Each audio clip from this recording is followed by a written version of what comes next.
What is going on, guys? Grave here. Today, of course, we got that May patch for Battlefield 1. Of course, this is the first installment of their monthly patches they're going to be putting into the game.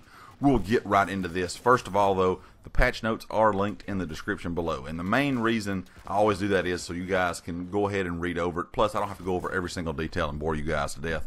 But today, planes and tanks got a lot of big changes. So definitely check those out, because I'm not going to go over every single change that they have done with planes and tanks, but pretty much the gist of it is tanks have gotten nerfed, planes have gotten buffed. Again, for some reason, I don't know, planes just recently got a nerf to them, and now they have kind of buffed them back. I don't know if it was really a long enough time to see if the nerf with the planes was a good idea or not, but they have buffed them back. I will go over a few details of those here in just a second, but there's a lot of things going on with planes and tanks in this update.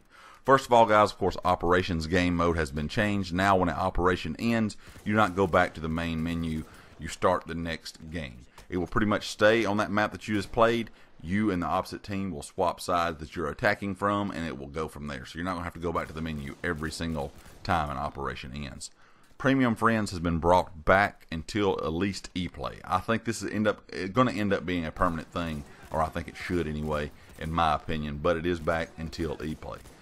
Ticket count for domination has now been changed from 100 to 200 tickets, so domination games should last a bit longer, which I think is a great idea. The contribution percentage you get for capping was set at 50%. You used to get 50% of your points from capping.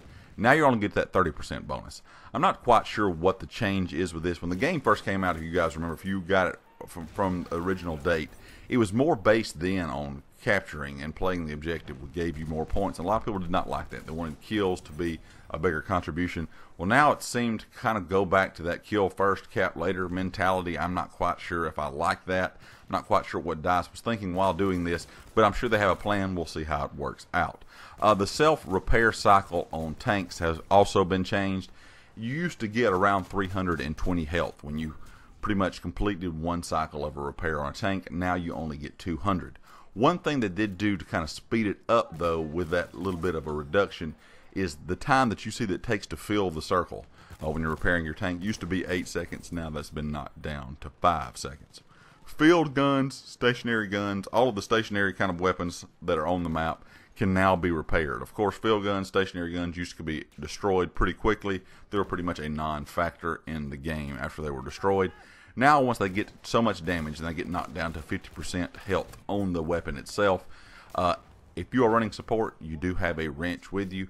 You can go up and repair those and bring them back into the fight, which I think this is a good thing, especially for the repair tool, because it's not really used a lot in the game. Speed and range of the attack and fighter jets have been buffed. Like I said, guys, there's a lot of different things that have gone on with particular planes and tanks in this update. So definitely check those out in the patch notes below to check out your favorite tank or plane, because they've done a lot of little tweaks here and there that I'm not quite sure if it's going to make the planes really strong again or the tank's too weak. We'll have to wait and see. Of course, the bayonet got nerfed.